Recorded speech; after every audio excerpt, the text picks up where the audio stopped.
প্রয়াগরাজের পাবন ভূমি থেকে তোমাদের সবাইকে স্বাগত জানাচ্ছি। আজ 27 জানুয়ারি। আজকে আমরা ভেবেছি যে সঙ্গমে স্নানটা সেরে নেব। কাল প্রয়াগরাজ জংশন থেকে আশ্রমে আসতে অনেক সময় লেগে গেছিল। ভাগ্য ভালো ছিল যে আমরা 2-3 জন বাইকার পেয়ে গেছিলাম। ওই বাইক দিয়ে মা, দিদি, আমরা সবাই মিলে আশ্রমে চলে এসেছি। তো আমরা তো চলেছি সঙ্গম স্নান করতে। অনেক দূর, এখন জানি না কি করে কি হবে, তাও চেষ্টা করছি যাওয়ার। দেখো বন্ধুরা, যেদিকে মানুষ দেখা যায় সব লোকারণ্য। বড় রাস্তার দুই দিকেই আখাড়াগুলো অবস্থিত। খুব সুন্দর দৃশ্য। পিঠ, হ্যাঁ, তো আমরা এদিক দিয়ে যাচ্ছি। আর এদিকে অনেক এত ভুলভুলের মতো এদিকে সেদিকে এদিকে সেদিকে সব দিকে আছে। তো আমরা পুলিশদের জিজ্ঞেস করে করে যাচ্ছি।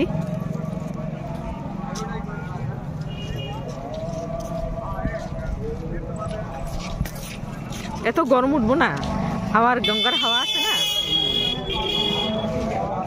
এই দেখো মাও আসছেন, দেখো চলো।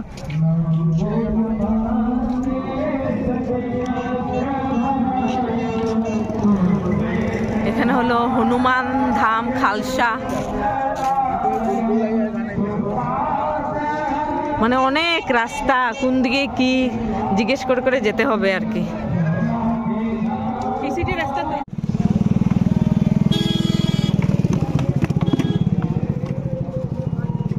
স্নান করকে আগে প্রতিটি আখাড়া থেকে ভেসে আসছে মন্ত্রোচ্চারণের শব্দ অথবা প্রবচনের শব্দ।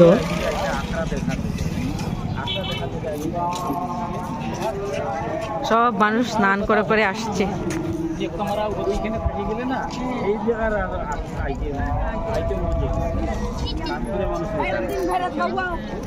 এই দেখো বন্ধুরা, ওই দূর দূর পর্যন্ত।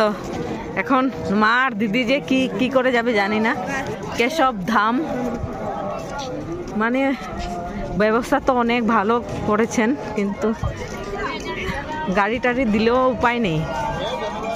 এত মানুষ দেখেই মনটা ভরে যাচ্ছে। আর কারো মুখে কোনো কমপ্লেন নেই, সেটাই সবচেয়ে বড় কথা। তো আমরা লোয়ার সঙ্গম মার্গে এসে পৌঁছেছি। আর এটা সুরদাস মার্গ। তো এই দিক দিয়েই একজন পুলিশ ভাই বলল এই দিক দিয়ে যাও, গিয়ে সূর্যা সঙ্গমে যেতে পারবে। কিন্তু মুশকিল হলো, এখান থেকে সঙ্গম প্রায় 6.5 কিলোমিটার। আমরা যদিও যেতে পারবো, মানে আমরা যেতে পারবো, কিন্তু মা আর দিদি কি করে যাবে, সেটাই সব মহা সমস্যা।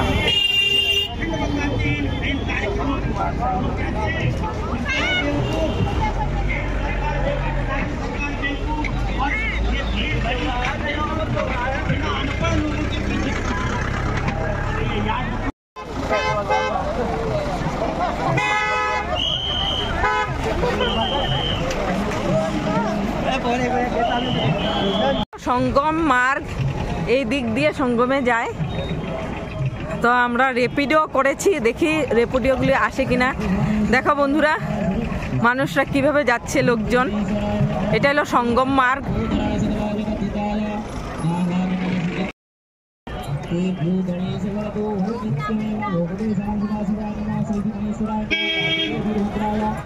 দেখো বন্ধুরা, আমার পেছনে ওরা কেমনে কি করে যাচ্ছে দেখো। কাতারে কাতারে মানুষ যাচ্ছে।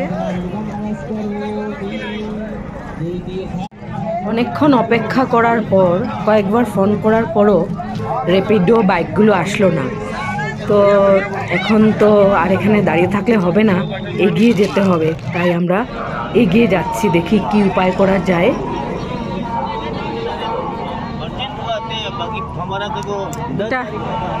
এটা হলো পাইলট বাবার ক্যাম্প, মহাযোগী পাইলট বাবার ক্যাম্প।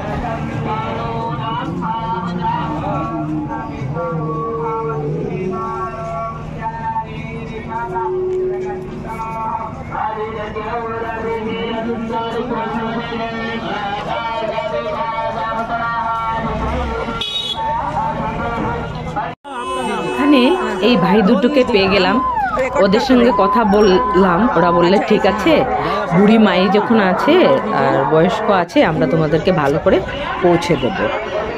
ওদের কথা রক্ষা করেছিল, সুন্দরভাবে আমাদেরকে এখানে এনে রেখে দিল। পুলিশ এত দূর পর্যন্তই ওদেরকে অ্যালাউ করেছিল, তাই এখান থেকে আমরা হেঁটে হেঁটেই যাচ্ছি। এখান থেকে বেশি দূর নয়, কাছেই। এখানে দেখতে পাচ্ছি অনেকগুলো দোকান আছে, খাবারেরও দোকান আছে, চটপটি খাবার আর কি, কোনো হার্ড খাবার নয়। আর সিঁদুর, মালা, এসবের দোকান। মানুষের আস্থা দেখে আমি অবাক হচ্ছি, খুব কষ্ট করছে না। দেখো যেখানে সেখানে মানুষ বসে আছেন, মানে এসব দেখে নিজের কষ্টটা কষ্টই মনে হচ্ছে না আমার।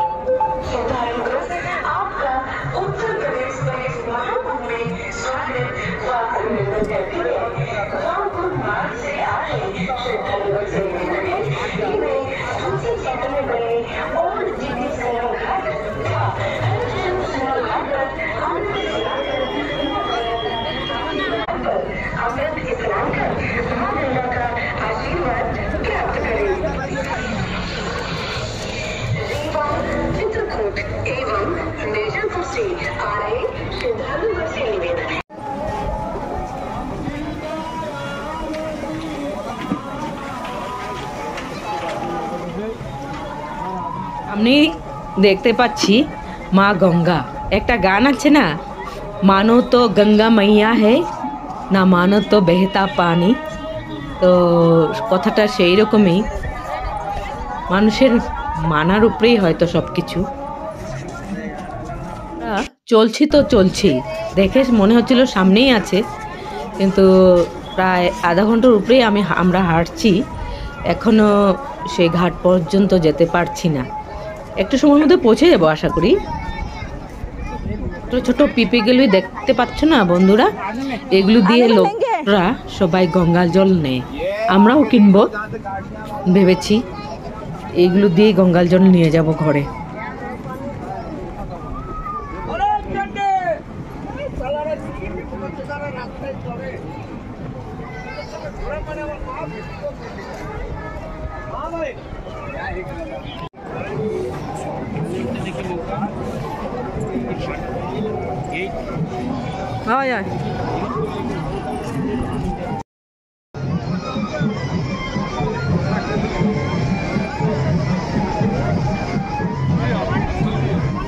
আমরা যে জায়গা থেকে নৌকা নেই ওই জায়গাতে এসে পৌঁছেছি, দেখি কি হয়। এই যে আমরা সঙ্গম ঘাটে পৌঁছেছি, এটা হলো ধনুষ দুয়ার। আর এখন যাচ্ছি আমরা ঘাটের দিকে। উদ্দেশ্য হলো নৌকা দিয়ে ত্রিবেণী সঙ্গমে যাওয়া। এখন সেই নৌকার ঘাটটা খুঁজে পেতে হবে আমাদের।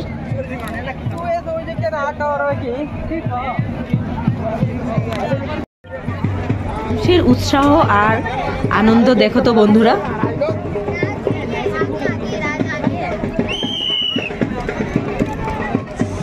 নৌকানোর নিনজা আইডিয়া দেখো তো বন্ধুরা,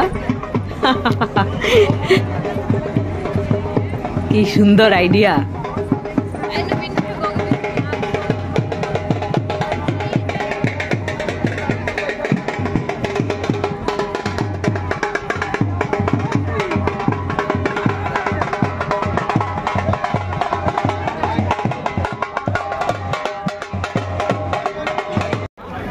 তো আমার সামনেই গঙ্গার ঘাট, সবাই স্নান করে করে উঠছে।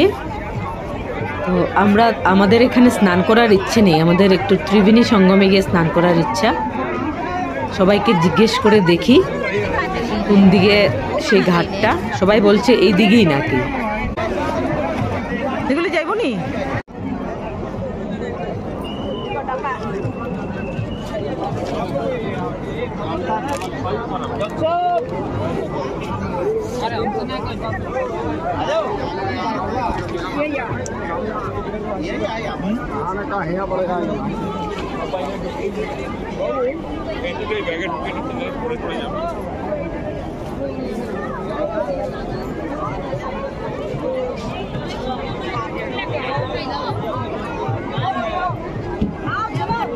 অনেক দূর, তো আমাদের আরো অনেকটা পথ যেতে হবে। তো এসব দেখে দেখে আমরা যাচ্ছি, আর কোনো বোর লাগছে না বা কষ্ট হচ্ছে না। মাকে বারবার জিজ্ঞেস করছি তোমার কি কষ্ট হচ্ছে, না মা বলছে না পারবো চল। তো কিন্তু একটা জিনিস লক্ষ্য করছি, এত মানুষ কিন্তু এতটুকু নোংরা নেই। হ্যাঁ, এই যে সঙ্গম ঘাট, घूम रहा था मौके पर तो आपका सामान कर देंगे, तो अपने सामान की देख रेख सुरक्षा स्वयं करें। श्रद्धालु गए जो स्नान करने घाट तुरंत खाली कर दें। লোকজন এসেছে দেখো বন্ধুরা, আমার যে ভয় লাগছে না তা নয়, মনে মনে একটু ভয় লাগছে, ভয় পাচ্ছি আমি মার জন্য আর দিদির জন্য। আর অল্প জায়গায় আছে, বেশি জায়গা নাই। ঘাটের কাছেই এসে পড়েছি, এত ভিড় ফোনটা তো বের করতে পারবো করে মনে হচ্ছে না। তো আজকের জন্য এখানেই শেষ করছি, কালকে আগামী পর্বে তোমাদেরকে দেখাবো কি করে আমরা নৌকা করে সঙ্গমে গেলাম।